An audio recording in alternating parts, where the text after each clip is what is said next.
I still remember the first time I heard the word feminism. I was 13, sitting in the back of a dusty classroom, the kind where the chalk never really erases from the blackboard, and the smell of old wood mixes with the perfume of teachers. My best friend leaned over to me and whispered, "My sister says she's a feminist now." I blinked at her, confused. "A what?" I asked. "A feminist," she repeated, as if I should already know. "She says it means fighting for women's rights." At 13, that sounded strange, because I didn't even realize there were rights missing. To me, life seemed simple. School, homework, the occasional fight with my parents about curfew. But that night, lying in bed, I couldn't get the word out of my head. Feminist. It sounded like a secret, like a key to a door I didn't even know existed. When I was 16, that door opened. It happened one summer, during my first job. I worked at a small bookstore, the kind with creaky floors and stacks of books that felt taller than me. The owner, Mr. Harris, was an older man who always smelled of pipe tobacco and ink. He liked to give advice I never asked for. "Girls like you should stick to novels," he told me one day after I carried a box of philosophy books to the shelf. I laughed nervously, pretending it didn't sting. But deep down, I was angry. Why should books have genders? Why should I be told what I could or couldn't read? That night, I went home and ranted to my mom. She sighed and said, "That's just how some men are, honey. Don't take it too personally." But I did. I couldn't stop taking it personally. And that was when I really began to understand what my friend's sister meant years ago. Feminism wasn't just about history, about women fighting for the vote 100 years ago. It was about the moments that happened every single day, the little cuts and dismissals that told me I was less. College was when everything exploded. I had chosen to study political science. My father didn't hide his disappointment. "Why not something useful?" he asked at dinner, "like business or medicine, something stable. Politics is messy." "But I like messy," I said, stabbing my fork into my pasta. My father shook his head. "Power isn't for women. You'll end up wasting your time." I remember slamming my fork down so hard the plate rattled. "That's exactly why I want to study it," I shouted. The room went silent. My mother's eyes flicked nervously between us, as though she wanted to say something but swallowed the words. My father looked at me like I had betrayed him. But inside, I felt something ignite, a fire that had been waiting for years. My first protest was messy, chaotic, and exhilarating. It was a gray October morning, the air thick with drizzle. I stood in a crowd of strangers holding handmade signs, "Equal pay for equal work, my body, my choice, no more silence." I had never shouted in public before. My throat burned, my palms were sweaty. But when the chant started, "What do we want? Justice. When do we want it? Now!" I screamed until my lungs ached. And in that moment, I felt free. But freedom came with consequences. A week later, a photo of me at the protest appeared online. My uncle called my mother in a fury. "She's ruining her reputation. Who wants to hire a loudmouth girl who waves signs in the street?" I overheard my father muttering at night, "She's embarrassing the family." It hurt, more than I admitted, but it also made me realize something. The fact that they were angry meant I was shaking something that was never meant to move. One of the most unforgettable nights came during my second year of college. I was walking back from the library when I heard footsteps behind me. Quick, heavy, too close. My stomach dropped. I sped up. So did the footsteps. I turned a corner, heart racing. Suddenly, a man's voice called out, "Hey, baby, slow down!" I froze. My skin prickled with fear. He followed me for 3 blocks until I ducked into a brightly lit cafe pretending to meet someone. My hands were trembling so badly, I could barely hold my phone. That night, I couldn't sleep. I kept replaying it in my mind. What if there hadn't been a cafe? What if he hadn't stopped? The next morning, I walked into my feminist studies class, still shaken. Our professor, Dr. Lang, noticed my silence. She asked gently, "Are you all right?" I told her the story, my voice breaking. She listened quietly, then said, "This is why feminism matters, because fear shouldn't be the price you pay just for walking home." Her words hit me like a thunderclap. For the first time, I understood that feminism wasn't just about theory or politics, it was survival. As I write this, I think back to that 13-year-old girl in the classroom, hearing the word feminist for the first time. She had no idea what it meant. She thought the world was already fair. But life showed her the cracks. The bookstore, the arguments at home, the protests, the fear on a dark street.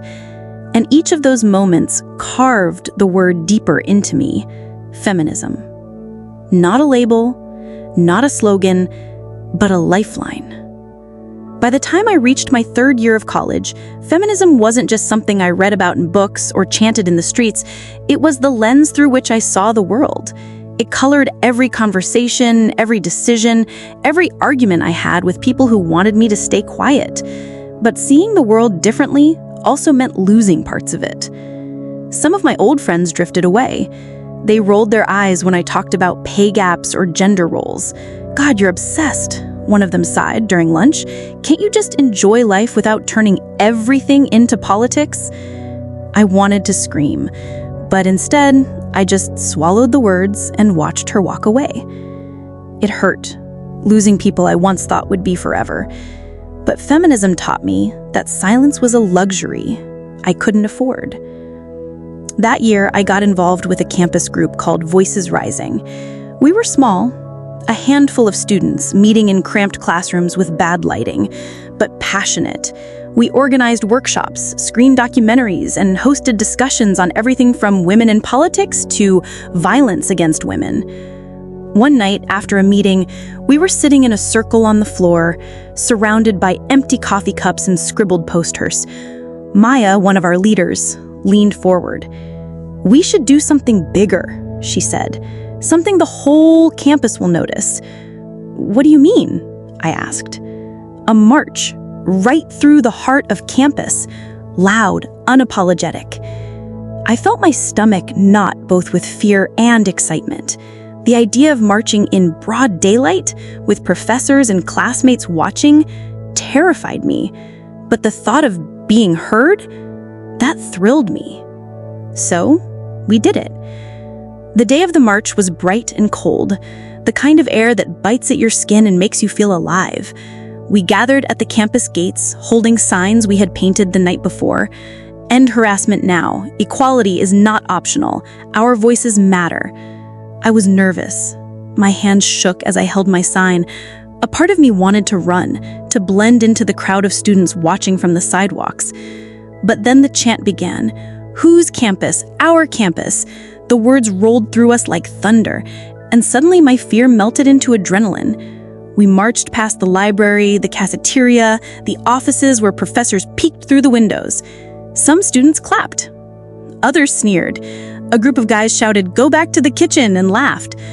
I clenched my jaw, wanting to shout back, but Maya grabbed my hand and squeezed it. "Don't give them the power," she whispered. And so we kept walking, louder, stronger, until the sound of our voices drowned out their laughter. That night, lying in bed, my throat sore and my legs aching, I realized something important. Courage isn't the absence of fear. It's walking forward even when your fear screams at you to stop. Not everyone saw it that way. The next week, my father called. His voice was sharp, full of disappointment. "I saw the photos online. You're embarrassing yourself. No man wants a wife who yells in the street." Something inside me snapped. I'm yelling because of me, because of women like Mom, because of the girl who will come after me. There was silence on the other end of the line. Finally, he sighed, "You're wasting your future." But I didn't feel like I was wasting anything. For the first time, I felt like I was building something. One winter evening, our group hosted a speak out night, a safe space for women to share their experiences with harassment, discrimination, and violence. We dimmed the lights, arranged chairs in a circle, and passed around tea and tissues. One by one, women stood up and told their stories. Some spoke in trembling whispers, others with fire in their voices. I listened, my chest tightening with every word. Then it was my turn. My hands shook as I stood, my throat dry. I thought of that night I was followed, the fear that lived in my bones. "My name is Anna," I said, my voice quivering. "And I know what it's like, to be scared of the dark. Not because of ghosts or monsters, but because of men, footsteps behind me." The room was silent. Some women nodded, some cried. And in that silence, I felt a strange kind of healing, as though my fear, once spoken, had lost some of its power. Afterward, a freshman came up to me. She was small, with wide eyes and trembling hands. "Thank you," she whispered. "I thought I was the only one." I hugged her tightly. "You're not," I said. That night, I realized that feminism wasn't just about shouting in the streets. Sometimes it was about whispering in safe rooms, telling the truth, and letting someone else know they're not alone. But not every battle was won in safe spaces. The following spring, a scandal broke out on campus. A well-known professor had been accused of harassing several students. Whispers filled the halls. Some defended him, saying he was just friendly. Others demanded his resignation. Our group decided to act. We drafted petitions, organized sit-ins, and confronted administrators. One meeting with the dean still burns in my memory. We sat across from him in his polished office, our posters stacked against the wall. He adjusted his glasses and said, "I understand your concerns, but you have to think about the reputation of the university." Maya leaned forward, fire in her eyes. "What about the safety of your students? Doesn't that matter more?" The dean sighed. "It's complicated." I slammed my hand on the table. "It's not complicated. Women deserve to feel safe in their classrooms. That's non-negotiable." For a moment, the room was silent, the air thick with tension. Then the dean muttered something about looking into it. It wasn't the victory we wanted, but it was a spark. And sparks can start fires. That summer, I went home and worked at a local women's shelter. The stories I heard there made everything I'd done on campus feel both small and significant. There was Maria, who fled her husband after years of abuse, clutching her daughter's hand like a lifeline. There was Sophie, who whispered her story so quietly I had to lean in to hear. And there was Karen, who laughed bitterly as she said, "I thought it only happened to other women. I was wrong." Every night I went home exhausted, my heart heavy with their pain, but also stronger, more certain than ever that feminism wasn't just a theory. It was survival, community, resistance. One evening, Maria hugged me goodbye. Her eyes were tired, but determined. "Thank you," she said softly. "You made me feel like I wasn't invisible." I cried all the way home. Looking back, those years were messy, painful, transformative. I lost friends. I fought with my family. I shouted until my voice broke and listened until my heart ached. But I also gained a new family of women and men who believed in justice. I found my voice, my fire, my purpose. And I learned something that still guides me today. Feminism isn't about hating men or winning every battle or being perfect. It's about refusing to be silent, about standing up even when your knees shake, about creating a world where the next girl doesn't have to walk home afraid. And that, to me, is worth everything.